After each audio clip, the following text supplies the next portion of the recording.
María Inés Olarán Mújica. María Inés Olarán Mújica es miembro del comité organizador de este coloquio, es historiadora y tiene varios posgrados en disciplinas humanísticas. Es vocal de la Junta Directiva de la Real Asociación de Hidalgos de España, miembro de su Comisión de Cultura, del Consejo de Redacción de la Gacetilla de Hidalgos y del Consejo Científico de la revista Hidalguía. Es consejera en el Consejo de Administración de la Confederación Internacional de Genealogía y Heráldica, es miembro titular de la Academia Internacional de Genealogía y del Instituto Internacional de Genealogía y Heráldica y de otras relevantes instituciones genealógicas europeas e iberoamericanas. Nos hablará sobre los Mendoza Saravia, una familia pernambucana en la Orden de Calatrava. Cuando quieras, Inés. Muchas gracias y buenas tardes a todos. El trabajo que voy a presentar trata de la familia Mendoza Saravia a lo largo de 5 generaciones. Desde su origen castellano y establecimiento como colonos en la capitanía de Pernambuco, en Brasil, en la segunda mitad del siglo XVI, su desarrollo en estas tierras durante la Unión Ibérica, periodo histórico situado entre 1580 y 1640, y el regreso y establecimiento de esta familia en la corte madrileña en tiempos de la dominación holandesa del nordeste brasileño, entre los años 1624 y 1654. Este estudio se enmarca en una de las líneas de investigación que llevo desarrollando desde hace muchos años y que trata sobre familias castellanas en Brasil en la época colonial y especialmente en la Unión Ibérica, cuando Portugal y sus dominios pasaron a formar parte de la monarquía hispánica. Estos trabajos han sido presentados principalmente en Brasil en diferentes congresos, conferencias y publicaciones. No deja de sorprender que las familias españolas en Brasil, cuyos miembros han formado parte de las órdenes militares españolas, no habían sido objeto de estudio por autores precedentes, ni habían sido publicadas en las obras clásicas de referencia, como puede ser la de Guillermo Loman Villena, titulada Los americanos en las órdenes nobiliarias, que no incluye ninguno de los caballeros brasileños, aunque Brasil formó parte durante 60 años de la monarquía hispánica.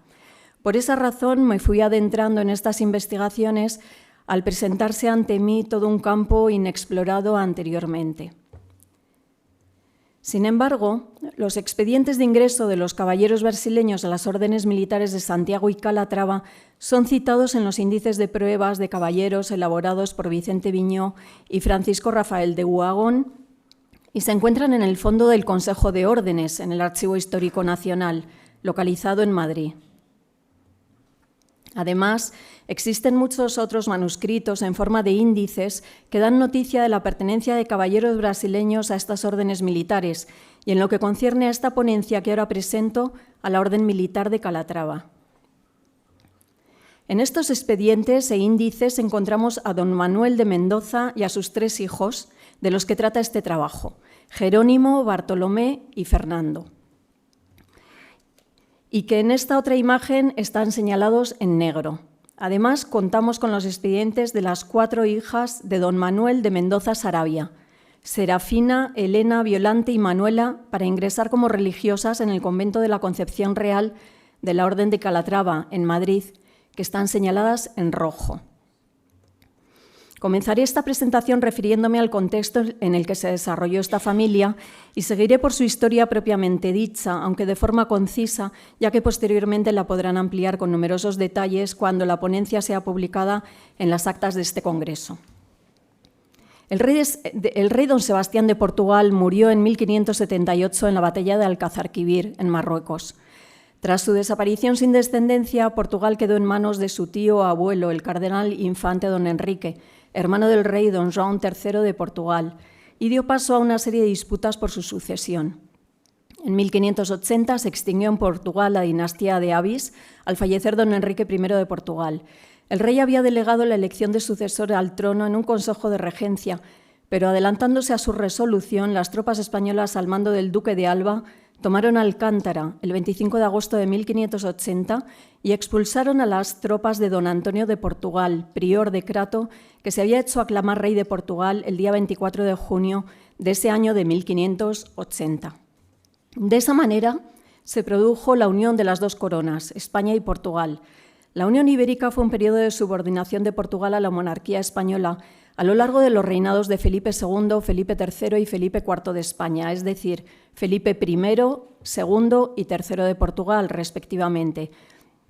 Cuando entre 1580 y 1640 Portugal y sus dominios pasaron a formar parte de la monarquía hispánica, hasta que se produjo la restauración portuguesa en 1640 y comenzó a reinar en Portugal la dinastía Bragança, con el rey don Joan IV de Bragança, que era el octavo duque de Bragança.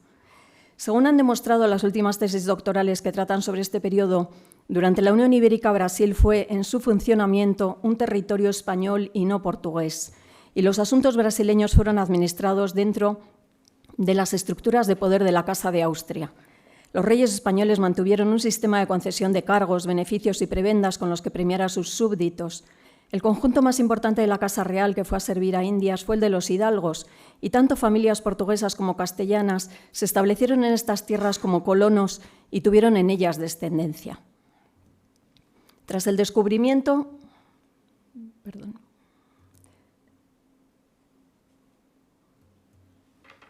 A ver.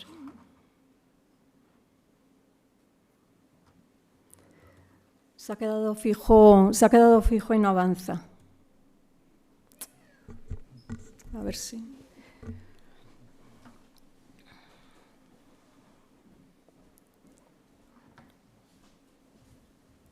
Puedo darle aquí, ¿no? En esta. En esta. No, no avanza. A ver. ¿Dónde? ¿Aquí? A ver. No. Ahí está. Ahí está bien.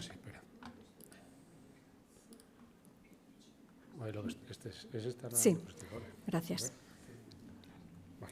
Bien. Aquí, ¿no? Sigo dándole. Bien. Perdonen por esta interrupción. Tras el descubrimiento del Brasil por Pedro Álvares Cabral en 1500, no fue hasta la década de 1530 cuando la corona portuguesa comenzó a prestar mayor atención a los asuntos brasileños. En 1532 se produjo la captura de la Peregrina, nao aprehendida por los portugueses a la entrada del estrecho de Gibraltar, que puso de manifiesto la envergadura del tráfico ilegal de mercancías que los franceses realizaban entre Brasil y su país, principalmente del pau-brasil, palo Brasil, de cuya madera se extraía un codiciado tinte de color rojo intenso. Don Joan III de Portugal y sus asesores llegaron al convencimiento de que todos los tratados firmados con los franceses y las acciones represivas que habían dirigido hasta aquel momento para evitar el tráfico ilegal en el litoral brasileño habían sido inútiles, y el rey decidió iniciar la colonización del Brasil, procediendo a la división de su territorio en varias partes que fueron donadas a algunos vasallos para su ocupación y explotación, iniciándose el periodo de las capitanías hereditarias. En tiempos de la Unión Ibérica, la capital de Brasil era San Salvador de Bahía de Todos sus Santos, capital de la Capitanía de Bahía. La familia Mendoza Saravia, protagonista de esta ponencia, se había establecido décadas antes en la capitanía contigua a Bahía, que era la de Pernambuco, cuya capital era Olinda. La capitanía de Pernambuco llegó a ser la más rica del Brasil y basaba su economía en la explotación de los ingenios de azúcar y de la madera colorante, sectores económicos que ocupaban todos los brazos disponibles. Al comienzo de la dominación española, en 1580, se contaban en Pernambuco 50 ingenios de azúcar. Por su parte, los neerlandeses dirigieron su navegación hacia Brasil, enfocados especialmente en el comercio del azúcar brasileño, actividad controlada por la comunidad sefardita de origen portugués, establecida en Ámsterdam. Olinda, capital de Pernambuco, había sido construida sobre un lugar elevado, cerca de la orilla del mar, y encerraba numerosas colinas en su recinto. Su orografía era tan complicada que era difícil de fortificar, y por ello Olinda era muy vulnerable a los ataques enemigos. Entre los edificios destacaba el Colegio de los Jesuitas, que fue fundado en la época del rey don Sebastián de Portugal, está señalado con el número 12, si se puede ver, donde se enseñaba lenguas y ciencias a los jóvenes colonos, al igual que a los brasileños convertidos. También fue muy importante en Olinda la Santa Casa da Misericordia, considerando como el primer hospital del Brasil lo ya desaparecido. En el interior de su iglesia, la de Nosa Señora da Misericordia, podemos ver todavía uno de los vestigios de la dominación española en Brasil, un púlpito barroco con las insignias de la Casa de Austria, que son un águila bicéfala coronada. En 1580 comenzó la Unión Ibérica. Olinda tenía 700 habitantes o colonos, pero en ese recuento de la población no entraban ni las casas aisladas en los campos que rodeaban la ciudad, ni los ingenios de azúcar, estando habitado cada uno de ellos por 20 o 30 colonos y por un centenar de negros. En la capitanía de Pernambuco estaban empleados de 4 a 5.000 esclavos africanos o nativos, y ella sola podía poner en campaña a miles de soldados. Entre 1630 y 1654, los holandeses dominaron el nordeste de Brasil, aunque desde muchas décadas antes ya se habían establecido en este territorio. El término Holanda se refiere al conjunto de las 7 provincias reunidas de los Países Bajos, que habían sido agrupadas en 1579 en la Unión de Utrecht, bajo el liderazgo de Guillermo de Orange, declarándose rebeldes a la monarquía hispánica. Los holandeses ya comerciaban con el nordeste del Brasil desde la segunda mitad del siglo XVI, pero trataron de acceder ilegalmente a los productos comerciales brasileños desde los embargos impuestos por Felipe III a la navegación de Holanda, en el contexto de la Guerra de los 80 años. A pesar de las prohibiciones, los holandeses continuaron traficando en casi todos los dominios de la monarquía hispánica de forma ilegal y consiguieron tener un gran conocimiento de las condiciones geográficas, económicas, políticas y sociales de las capitanías brasileñas. Todo ello facilitó la preparación y ejecución de los ataques holandeses dirigidos más tarde contra Bahía en 1624 y contra Pernambuco desde 1630. En este contexto de guerra contra España, los holandeses destruyeron Olinda en 1631 y la capital de la capitanía hereditaria de Pernambuco se trasladó a Recife, que se convirtió en la ciudad más desarrollada de toda la colonia brasileña. En Recife estuvieron establecidos numerosos judíos y extranjeros de las más diversas procedencias y florecieron importantes construcciones, comercios e industrias, desarrollándose una intensa actividad social, económica y cultural en un entorno de pluralidad religiosa. El conde Juan Mauricio de Nassau gobernó Pernambuco entre 1637 y 1644, dando un gran impulso a la ciudad de Recife y fundando la próspera ciudad de Mauristadt o Mauriceia. En 1621 había sido fundada la Compañía Holandesa de las Indias Occidentales, conocida por las siglas de WIC, que orquestó la ocupación del nordeste brasileño. Salvador de Bahía fue conquistada en 1624 por los holandeses, que fueron expulsados en mayo de 1625 por una formidable flota hispano-portuguesa al mando de don Fadrique Álvarez de Toledo y Osorio, hecho histórico que ha pasado a ser conocido como la Jornada del Brasil. Sin embargo, esta victoria hispano-portuguesa no consiguió que los holandeses abandonaran sus planes de conquistar la codiciada Pernambuco. En 1628, el almirante holandés Pierre Hein infligió una gran derrota a los españoles en la bahía de Matanzas, en Cuba.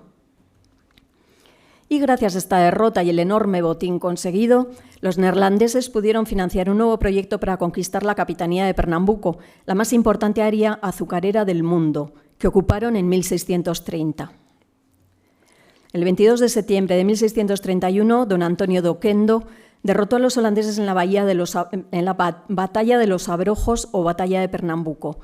Sin embargo, a pesar de la propaganda que quiso darse a esta batalla y victoria desde el lado español, este hecho apenas tuvo repercusiones ni cambió el curso de los acontecimientos en Pernambuco, ya que los holandeses consiguieron reorganizarse para continuar con la ocupación de la capitanía.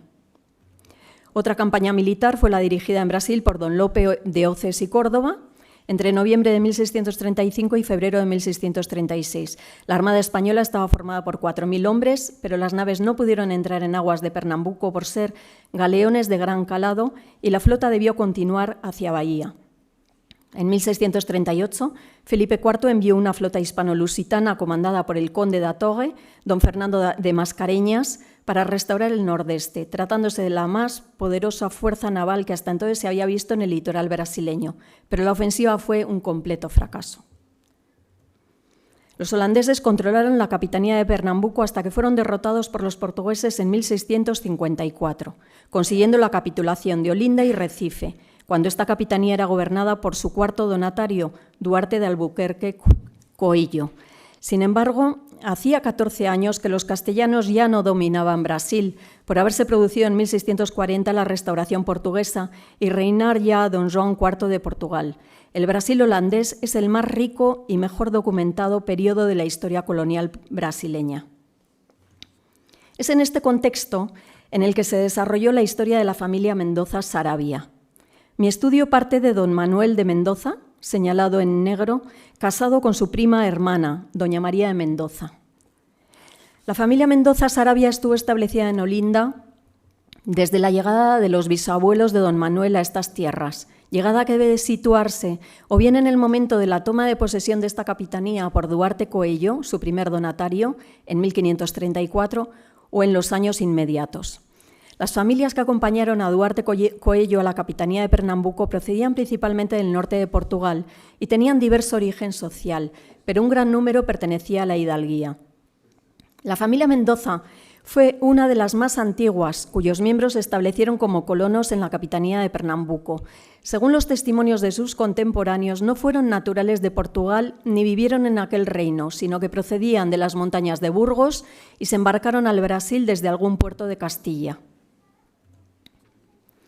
En 1639, don Manuel de Mendoza realizó en la corte madrileña las pruebas para la concesión del hábito de caballero de Calatrava y en 1645 la realizaron dos de sus hijos, don Bartolomé y don Jerónimo. Este caballero de Calatrava lo he puesto porque es contemporáneo, para que veamos la indumentaria de la época. Un hijo más, don Fernando, la realizó en 1647, aunque no había sido bautizado en Olinda, como sus hermanos, sino en Madrid. Además, 4 hijas de don Manuel de Mendoza habían ingresado anteriormente como religiosas en el convento de la Concepción Real de la Orden de Calatrava, en Madrid. Elena y Serafina realizaron sus pruebas en 1632, mientras que Manuela y Violante las realizaron en 1635. Por estos expedientes de Calatrava conocemos gran parte de la historia de esta familia de la nobleza pernambucana, llamada Nobreza da Terra, por ser señores de ingenios azucareros que acapararon tierras y esclavos como mano de obra, y que fue el grupo social que detentaba el poder efectivo de la capitanía de Pernambuco alrededor del donatario y de la familia y de su familia próxima. En Pernambuco, don Manuel y sus hermanos, padres y abuelos, pertenecieron a la Santa Casa de Misericordia de Olinda por el estado de los nobles, y en ella ejercieron el cargo de proveedores y secretarios, oficios que estaban reservados a los hijos de algo notorios. En Bahía y Pernambuco fue gestándose una sociedad azucarera regida por una élite de hidalgos que dependían económica y socialmente de la tierra, en la que los señores de ingenio reproducían modelos castellanos y conductas propias del estamento nobiliario. Los jesuitas colaboraron con su formación humanística barroca a la implantación de estos valores en la sociedad pernambucana a través de la catequización indígena y la educación de las élites coloniales. Según el árbol genealógico que he mostrado, vemos que a lo largo de las 5 generaciones estudiadas, la familia Mendoza Saravia solamente tuvo estos 2 apellidos, porque todos los matrimonios de estas 5 generaciones se realizaron entre primos hermanos. La endogamia fue una estrategia seguida por muchas familias de la nobleza de la tierra de Pernambuco para justificar su limpieza de sangre frente a una sociedad que iba configurándose racialmente con una mezcla de tipos humanos blancos, indios y negros. Debido a la escasez de mujeres blancas y cristianas, comenzaron a realizarse matrimonios con mujeres de otras razas y religiones, entre ellas las de origen judío que vivían en la capitanía de Pernambuco y cuyas familias iban enriqueciendo con las actividades comerciales. En Pernambuco se produjo una visita del Santo Oficio de la Inquisición en 1593 a 1595, instalándose un tribunal en Olinda en los años 1594 y 1595. En la catedral de esta ciudad fueron celebrados 2 autos de fe. Fue especialmente desde la expulsión de los neerlandeses en 1654, cuando una gran parte de la nobleza de la tierra de Pernambuco pretendió, a través de genealogistas, limpiar su sangre judeo-conversa para que sus miembros pudiesen tener acceso a los cargos principales y su prestigio familiar fuera reconocido por la sociedad. Don Manuel de Mendoza y su mujer, doña María de Mendoza, salieron de Pernambuco hacia la corte española en 1623 con sus hijos Jerónimo, Bartolomé, Elena y Serafina. Al llegar a Madrid, bautizaron a Fernando. Se establecieron en la zona de la parroquia de San Martín, una de las más antiguas, ricas y pobladas de Madrid, donde residieron durante la primera mitad del siglo XVII una sorprendente cantidad de miembros de las familias Mendoza y Saravia, y también importantísimos miembros que integraban la corte madrileña. Los apellidos Mendoza y Saravia fueron de los más representativos en esta zona de la corte y eran apellidos de la mayor calidad. Sin embargo, desde la década de 1660 apenas existe ya ningún miembro de estas familias registradas como parroquianos de San Martín. Tras establecerse en la corte en 1623, don Manuel de Mendoza y su esposa regresaron al Brasil. Don Manuel tomó parte en la restitución de Bahía de 1625, asistiendo personalmente con su familia y esclavos en su defensa, ayudando a hacer trincheras y prestando toda su ayuda al gobernador de Pernambuco, Matías de Albuquerque. Sus dos últimas hijas, Violante y Manuela, nacieron hacia 1625 y 1626, fecha en que la familia se habría establecido ya definitivamente en la corte. Este estudio presenta datos sobre los miembros de otras ramas de la familia Mendoza y se centra especialmente en los hermanos de don Manuel, que fueron don Juan, cuyo ingenio aparece representado en algunos mapas holandeses de la época con su mismo nombre, don Gaspar, señor del ingenio de los Apipucos, en Recife, don Domingo y don Antonio Pinto de Mendoza. Todos ellos aparecen en el grupo de las personas principales de Pernambuco y también participaron en la lucha contra los holandeses y la restauración de esta capitanía. Además, entre los miembros de esta familia encontramos conocidos inquisidores de Pernambuco y de Lisboa, como fueron don Bartolomé Herrera de Saravia y don Pedro de Mendoza. Nuestro protagonista, don Manuel de Mendoza, había arrendado en Pernambuco, junto con otras personas, los diezmos eclesiásticos que correspondían al rey por bula apostólica y pagaba el sueldo de los presidios para la gente de guerra que servía al rey en los mismos. Según uno de los testigos en las pruebas que realizó don Manuel para la obtención del hábito de Calatrava, esta actividad no le restaba calidad y en la corona de Portugal no sería un impedimento para recibir cualquier hábito, aunque fuera una actividad que no era generalmente realizada por los nobles, sino por los más adinerados, en clara alusión a los judíos. En 1623, las religiosas de Calatrava llegaron a la corte madrileña desde su convento de Almonacir de Zurita y fundaron el monasterio de la Concepción Real de Calatrava. Las hijas de don Manuel de Mendoza ingresaron a este monasterio algunos años después de su fundación. Serafina y Elena de Mendoza lo hicieron en 1632, Manuela y Violante en 1635. El monasterio de la Concepción Real de Calatrava ya no existe y la iglesia actual es posterior a la que había en esta época de su fundación. Don Manuel de Mendoza participó como caballero profeso en el capítulo general de la Orden de Calatrava, que por mandato de Felipe IV se celebró junto con el de la Orden de Alcántara en Madrid, comenzando el 10 de julio de 1652 y hasta su disolución el 13 de agosto de 1653. Es necesario destacar que desde 1600 no se había celebrado ningún capítulo de estas dos órdenes militares españolas. La esposa de don Manuel de Mendoza, doña María, falleció antes de 1642, ya que de esa fecha se conserva en el Archivo Histórico Nacional en Madrid un expediente de pruebas de doña María de Vargas Carvajal de Villalobos, natural de Mérida, para contraer matrimonio con don Manuel de Mendoza, licencia que fue concedida el 11 de enero de 1642. Don Manuel de Mendoza falleció antes de 1656, ya que otro caballero de Calatrava, don Francisco de Carvajal y Mendoza, solicitó permiso en esa fecha para contraer matrimonio con su viuda, la ya mencionada doña María de Vargas Carvajal de Villalobos. Y ya terminó. La historia de la familia Mendoza Saravia de Pernambuco se pierde desde el fallecimiento de don Manuel en la segunda mitad del siglo XVII. Y uno de los aspectos más atractivos de la historia de esta familia hispano-brasileña es el que se refiere a su forma de vida en Pernambuco como señores de ingenio e integrantes de la nobleza de la tierra. Para quienes quieran profundizar en los aspectos sociológicos de este grupo social, quisiera sugerir la lectura de la obra Casa Grande y Senzala, ya que me parece inevitable realizar un paralelismo del Brasil en que vivió la familia Mendoza Saravia con la monografía de carácter etnográfico regional del reconocido escritor brasileño Gilberto Freire, publicada por primera vez en 1933, y que se ha definido como el más grande de los libros brasileños y una de las obras más representativas de la formación de la sociedad brasileña. En esta obra que el autor escribió en su exilio en Portugal, ayudado por una ingente cantidad y variedad de fuentes históricas que aparecen señaladas en este trabajo elaborado con un estilo literario, describe la vida colonial pernambucana inspirándose en su casa señorial en el barrio de Los Apipucos, en Recife, como nieto de señores de ingenio, precisamente en el mismo lugar en donde Gaspar de Mendoza, hermano de don Manuel de Mendoza, tuvo su ingenio azucarero. Y con esta sugerencia histórico-literaria, que nos puede transportar a la vida de los señores de ingenio del Pernambuco colonial, como fue la familia Mendoza Saravia, finalizo mi presentación agradeciéndoles por su atención. Muchas gracias.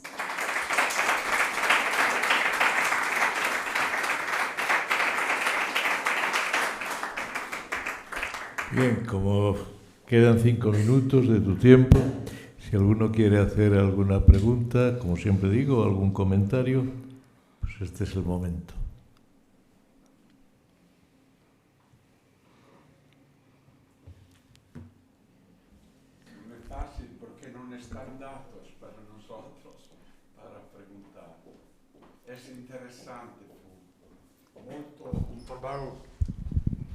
Fu un trabajo perfetto sotto l'aspetto documentale di una famiglia che per me, che sono italiano, è completamente desconocida e dimostra l'importanza della noblezza di otra parte del mondo. Esto es un trabajo que merece ser continuado con otras familias de Pernambuco. Así es. Es muy interesante la historia de los caballeros que recibieron hábitos de órdenes militares españolas en Brasil. Realmente no están incluidos en ninguna obra. Y hay otras familias en Río de Janeiro, en la capitanía de Río de Janeiro. Yo tengo antepasado Mendoza, pero no sé de dónde vienes. Es un español que fue en Italia militar. Es un antepasado de parte de mi madre. No sé nada de él. Gustaría saber. Sí. Pues ya sabes, Pierfelice, venirte a España a investigar durante un mes o 2 o 3 hasta que los encuentres a todos. Bueno, muchas gracias.